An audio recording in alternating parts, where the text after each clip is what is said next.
अस्सलाम वालेकुम dear students, मैं आपका host Bilal Hussain. Welcome to our YouTube channel. Dear students, कभी आपने गौर किया है कि अगर हम बट का इस्तेमाल करते हैं तो हाउएवर क्या होता है, और का हम इस्तेमाल करते हैं तो अदरवाइज क्या होता है? अगर हम येट का इस्तेमाल करें तो नॉनदलेस, नेवरदलेस या आल्दो, दो, इवन दो, ये क्या वाला होती है? In this video will study about the key differences between the normal versus advance conjunctions. Let's see. Dear students, let's see but versus however। but और however में क्या फर्क होता है? but और however दोनों की माना सेम है, लेकिन अलबत्ता फिर भी इनका यूजेज थोड़ा सा अलग है। यूजेज में फर्क है, बहुत फर्क है। चलो देख लेते हैं। but सिंपल कंट्रास्ट होता है। she studies hard, वो मेहनत तो करती है, but she failed, लेकिन अलबत्ता वो फेल हो गई। अब देखिए यहाँ पर हमने क्या किया, सिर्फ कामा लगाकर बट लगा दिया तो हमारा नेक्स्ट सेंटेंस जो है इसमें जुड़ गया, लिंक हो गया, लिंकिंग वर्ड में बन गया। लेकिन हाउ एवर इस्तेमाल करने के लिए आपको क्या करना पड़ेगा? पहले तो इसको देख लेते हैं। हाउ एवर माने फॉर्मल कंट्रास्ट, ये होता है फॉर्मल कंट्रास्ट। एंड जब भी आप हाउ एवर यूज करो तो क्या होगा, देख लेते हैं। She studies hard, however she failed. She studies hard, full stop, however, comma, she failed. अब देखिए यहाँ पर समझने वाली बात क्या है कि जब भी आप हाउ एवर यूज करोगे तो आपको क्या करना पड़ेगा? पहले तो आप कोई जुमला रखो या कोई फ्रेज रखो या कोई क्लॉज रखो, उसके बाद आपको फुल स्टॉप लगा देना है। सर जी क्या फुल स्टॉप ही यूज होता है और कुछ नहीं होता? बेटा जी एग्जैक्टली और भी चीज होती है, वो होती है सेमी कॉलन। ये सेमी कॉलन, सेमी कॉलन का दूसरा मैंने जुमला मिसाल दिया हुआ है, वो देख लेंगे, ठीक है ना। अब यहाँ पर देखने की बात यह है कि she studies hard, full stop लाजमी लगाना है या सेमी कॉलन लाजमी लगाना है। फिर आप जो यूज करना चाहते हो एडवांसली वर्ड हमारा जो है मान लिंकिंग वर्ड या सबऑर्डिनेटिंग वर्ड जिसको हम कहते हैं, वो आप अगर यूज करना चाहते हैं तो हाउ एवर कामा लगाना लाजमी हो गया। फिर आप कोई भी जुमला बना दो या कोई फ्रेज बना दो, कोई क्लॉज बना दो, कोई इशू नहीं है। क्लियर हो गया बेटा जी? अब आते हैं और वर्सेस अदरवाइज। और अदरवाइज में क्या फर्क होता है? दोनों की माना सेम है या दोनों की माना सेम निकलती है या। और चॉइस बिटवीन ऑप्शंस, और दो ऑप्शंस के बीच में चॉइस लेकर आता है। फॉर एग्जाम्पल इन्वेस्ट वाइजली, ध्यान से जहन देकर इन्वेस्ट करो, और लूज मनी, या आप अपने पैसे गंवा दोगे। दूसरा जुमला हमने अदरवाइज पे लिखा है। इसी जुमले को मैंने देखिए सारे जुमले जो है कोशिश करी है कि सारे सेम ही रखूं ताकि आपका कॉन्सेप्ट और भी क्लियर हो जाए, आपको पता चल जाए कि जुमला सेम रख सकते हैं लेकिन थोड़ा सा मैंने कामा, फुल स्टॉप, सेमीकोलन, माने पंक्चुएशन, माने के पंक्चुएशन जो है हमारी वो हमें सेट रखनी है। पंक्चुएशन का थोड़ा सा फर्क होता है और कुछ नहीं है। अदरवाइज इफ नॉट या कंसीक्वेंसेस, इफ नॉट में इस्तेमाल होता है या कंसीक्वेंसेस में इस्तेमाल होता है। देख लेते हैं इन्वेस्ट वाइजली, इन्वेस्ट वाइजली, ये देखो सेम ही जुमला, इन्वेस्ट वाइजली, इन्वेस्ट वाइजली, लेकिन थोड़ा सा फर्क है कामा और सेमी कॉलन। यहाँ पर सेमी कॉलन आ गया, ठीक है बेटा। सेमी कॉलन मैंने पहले भी आपको बताया, सेमी कॉलन में आप यूज कर सकते हो। अदरवाइज फौरन बाद मैंने क्या किया, कामा लगा, ठीक है, फौरन बाद कामा लगा लो, यू लूज मनी, अदरवाइज आप पैसे गंवा दोगे। अब सर जी हम इतनी डेग में, या सर हम इतनी डेप्थ में क्यों जाएं? अगर हमें इतना सिंपल सा यूजेज दिया हुआ है, इन्वेस्ट वाइजली कामा लिखो, यहाँ पर तो हम सेमी कॉलन कामा लिख रहे हैं, बड़ा सा मैंने इश्यू हो रहा है। बेटा जी याद कर लो कि फॉर्मल और एक होता है नॉर्मल वे, दूसरा होता है फॉर्मल वे। नॉर्मल वे में और फॉर्मल वे में बड़ा फर्क होता है, ठीक है ना। आप formal way of speaking writing करोगे ना तो हर कोई जो चेकर होगा या सामने सुनने वाला होगा वो झट से समझ आएगा कि आपकी एडवांसली इंग्लिश या नेटिव स्पीकर हो आप, ठीक है, नेटिव स्पीकर हो या नेटिव स्पीकर स्पीकिंग आप जानते हो। ये थोड़ा सा फर्क है, इसीलिए आपको नेटिवली स्पीकिंग करनी पड़ेगी, क्योंकि ये नॉर्मल है बट और ये नॉर्मल होते हैं, लेकिन इनकी जगह पे नेमल बदलन का भी है, वो आप यूज करोगे तो आपका ऐसे पैराग्राफ और भी अच्छा लगेगा, जचेगा, बड़ा जचेगा आपके। बहरहाल otherwise invest wisely, otherwise you lose money. Wisely invest करो वरना आप पैसे गंवा दोगे, माना वही दोनों की same. Now let's see yet versus nevertheless या nonetheless। yet, nevertheless या nonetheless माने के बावजूद, उसके अलावा भी, ठीक है ना। येट अनएक्सपेक्टेड कंट्रास्ट होता है, ये नॉर्मल वे में ही इस्तेमाल होता है। Yet he is young yet very lazy, ये नौजवान है उसके बावजूद भी बड़ा सुस्त है, ठीक है ना। अब हम नेवरदलेस या नॉनदलेस का इस्तेमाल करेंगे। परसिस्टेंट कंट्रास्ट होता है, द मार्केट क्रैश हो गई, फिर भी क्या हुआ, नेवरदलेस मार्केट क्रैश होती है, नेवरदलेस अलबत्ता ये क्या करता है, ही रिमेन्ड ऑप्टिमिस्टिक, फिर भी ये ऑप्टिमिस्टिक है, फिर भी इसे मैंने पता है या इसके दिल में यही एक बात है कि मार्केट जितना भी नीचे जाए ऊपर तो जाएगी लाजमी। देखिए यहाँ पर हमने मार्केट क्रैश के फुल स्टॉप लगाकर जुमला मुकम्मल बनाकर फिर हमने क्या किया, नेवरदलेस का इस्तेमाल कर लिया, फिर कुछ हमारा कामा हमने इस्तेमाल किया, फिर दूसरा जुमला हम जो बनाना चाहते हैं कंट्रास्ट इस्तेमाल कर दिया। येट का दूसरा इस्तेमाल, येट इक्वल्स क्लासेस होता है, येट इक्वल्स क्लासेस में भी इस्तेमाल होता है। He was tired yet he continued working, ये थका हुआ था लेकिन क्या हुआ, येट ही कंटिन्यूड स्टडी, फिर भी इसने अपनी स्टडी जारी रखी, फिर भी ठीक है ना, के बावजूद भी इसने अपनी स्टडी जारी रखी, अपना काम जारी रखा। दो आल्दो एवन दो, चलो बेटा जी इसी जुमले में हम जुमला जो है दो एवन दो आल्दो पर बना के देखते हैं, क्योंकि ये भी येट के नेमल बदल में इस्तेमाल होता है, येट की जगह पे इस्तेमाल होता है। अब देखें दो आल्दो एवन दो, इनमें से जो भी आप वर्ड यूज करोगे तो येट से बहुत ज्यादा स्ट्रोंग इस्तेमाल होगा, बहुत ज्यादा स्ट्रोंग कंट्रास्ट बनाएगा या अट्रैक्ट करेगा, स्ट्रांगली अट्रैक्ट करेगा समवन, स्ट्रांगली अट्रैक्ट समवन। और एक बात याद कर लें, ये देखिए मैंने पहले लिखे हैं, क्या सर जी हम इनको सिर्फ पहले ही लिख सकते हैं, बीच में नहीं ला सकते?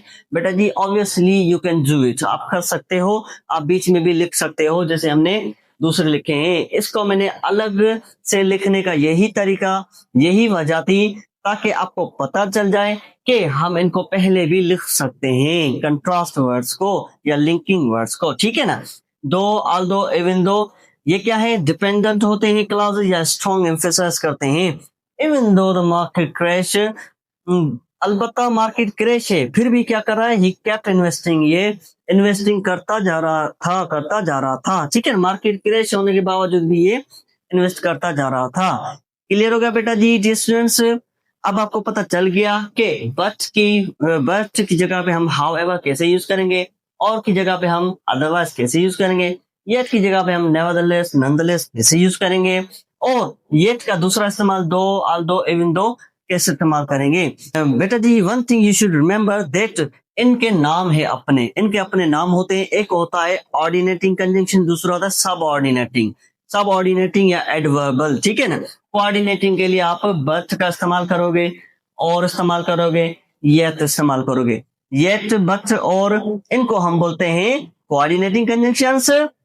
But however otherwise nevertheless nonetheless या दो आल्दो इवन दो, इनको हम क्या बोलते हैं, इनको ऑब्वियसली हम बोलते हैं सबऑर्डिनेटिंग कंजंक्शंस या एडवर्बल लिंकिंग वर्ड्स भी इनको नाम दिया गया या इस नाम से ये बड़े जाने जाते हैं।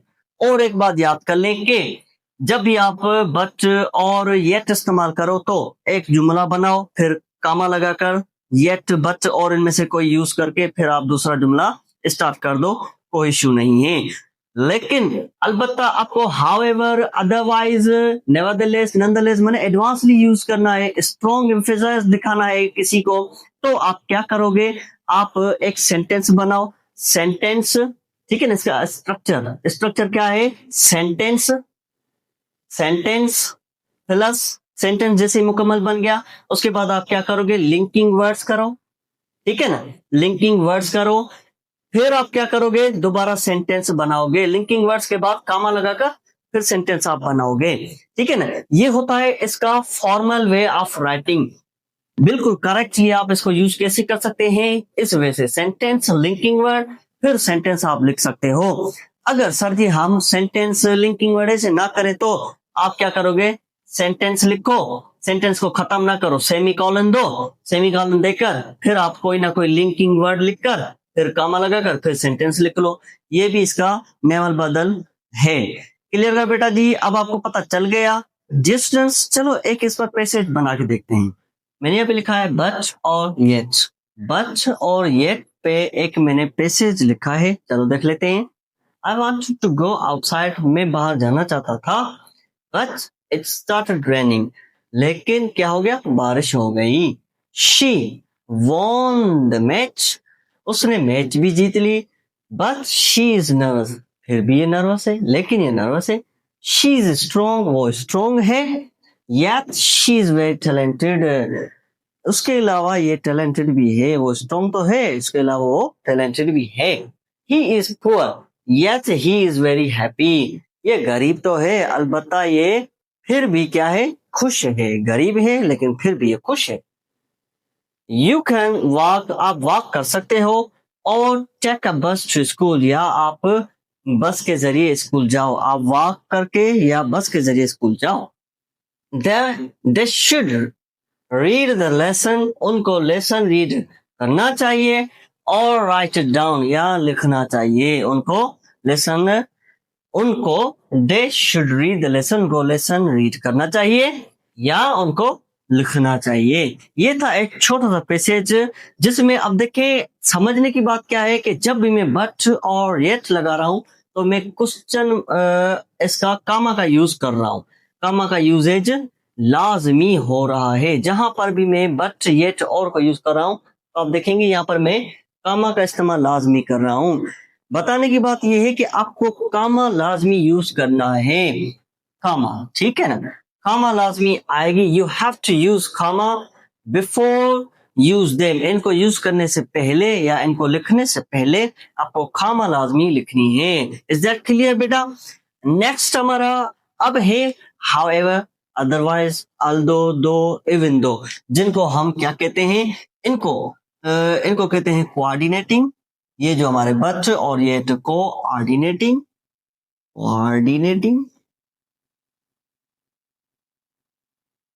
कोऑर्डिनेटिंग होते हैं, ठीक है ना, ये डबल ओ है, कोऑर्डिनेटिंग होता है। लेकिन इनको क्या कहा जाता है, इनको कहा जाता है ऑर्डिनेट, सब ऑर्डिनेटिंग, सब ऑर्डिनेटिंग, सब ऑर्डिनेटिंग होते हैं, या वर्बल एडवर्बल होते हैं, एडवर्बल होते हैं, या क्या करते हैं काम, तीसरा काम इनका क्या होता है, सबऑर्डिनेटिंग, एडवर्बल, तीसरा काम होता है लिंकिंग वर्ड्स का, ये लिंकिंग करते हैं, ठीक है ना, लिंकिंग वर्ड्स है, इनको लिंकिंग वर्ड्स भी कहा जाता है। ठीक है बेटा जी। Whenever you use one of these from them, अब जैसे ही आप इनमें से कोई भी एक उठाओगे तो आपको लाजमी क्या करना पड़ेगा, आपको सेमीकोलन, सेमीकोलन, ठीक है ना, ये आपको यूज करना है सेमीकोलन। सेमीकोलन का यूज लाजमन करना है। अगर सर जी हम ना करें तो इसका नतीजा क्या होगा, चलो देख लेते हैं। However, otherwise, although, though, even though पे She studied day and night, उसने दिन रात पढ़ाई की। However, अब देखिए यहाँ पर सेमीकोलन लगाकर मैंने however लगा दिया। However, he did not pass the exam, pass the exam। अब देखिए he studied day and night, उसने दिन रात मेहनत करी, लेकिन उसके बावजूद क्या हुआ, वो एग्जाम पास नहीं कर पाया। Hurry up, otherwise you miss the bus, जल्दी कर लें वरना आप बस को मिस कर देंगे। यहां पर भी सेमीकोलन आ गया हमारा। although it was raining, अब देखिए यहां पर हमने क्या किया, although को पहले लगा दिया, इस सेंटेंस में although पहले आ गया। बेटा जी याद कर लो, one thing you should remember that although इनमें से कोई भी पहले भी आप इस्तेमाल कर सकते हो, ठीक है ना, लेकिन सबसे ज्यादा जो इस्तेमाल होता है वो although, though, even though, इनका पहले में इस्तेमाल होता है, और ये स्ट्रॉन्गली एम्फेटिक कहते हैं, ठीक है, स्ट्रॉन्गली एम्फसाइजिंग होते हैं। ये स्ट्रॉन्गली एम्फसाइजिंग इसलिए होते हैं क्योंकि ये पहले लिखे जाते हैं, अक्सर ये पहले लिखे जाते हैं। आप बाद में भी लिख सकते हैं, कोई इशू नहीं है, लेकिन पहले लिखोगे तो और भी अट्रैक्टिव होगा, अट्रैक्ट करेगा, ठीक है बेटा जी। although it was raining, बरसात हो रही थी या बरसात होने के बावजूद भी we went to school, हम स्कूल गए, बरसात होने के बावजूद भी हम स्कूल गए। They kept walking, अब देखिए यहाँ पर मैंने इन सेमीकोलन लगाकर दो दे दिया, ठीक है ना। माने आप फिर एक जुमला लिखकर उसके बाद भी आप लगा सकते हो। आप पहले भी यूज कर सकते हो, बाद में भी यूज कर सकते हो, आप पे डिपेंड करता है। लेकिन जैसे ही आप बाद में यूज करोगे तो then what should you do, you have to use semicolon, ठीक है ना। सेमीकोलन लाजमी यूज करना, ये थोड़ा सा ख्याल कर लें। दो the road was long, road बड़ा था। दे केप्ट वॉकिंग दो द रोड वाज लॉन्ग, वो चलते रहे हालांकि रोड बहुत लंबा था या बहुत बड़ा था, ठीक है ना। Even though he was sick, हालांकि ये बीमार था। ही वेंट टू वर्क, ये फिर भी काम पर गया, बीमार होने के बावजूद भी ये काम पर गया। इज दैट क्लियर बेटा जी, अब आपको पता चल गया। Now you got that but और yet इनका इस्तेमाल कैसे किया जाता है। हाउएवर, अदरवाइज, ऑल्दो, दो, इवन दो, ये कौन सी बना होती है। एग्जैक्टली ये होते हैं सबऑर्डिनेटिंग एडवर्बल लिंकिंग वर्ड्स, इनको ये नाम दिया गया है, ठीक है ना बेटा जी। और इनका यूजेज कैसे होता है ये भी आपने देख लिया। कोशिश करें इन पर, प्रैक्टिस करो। प्रैक्टिस मैक्सिमम परफेक्ट, प्रैक्टिस करोगे तो आगे बढ़ोगे, ठीक है ना।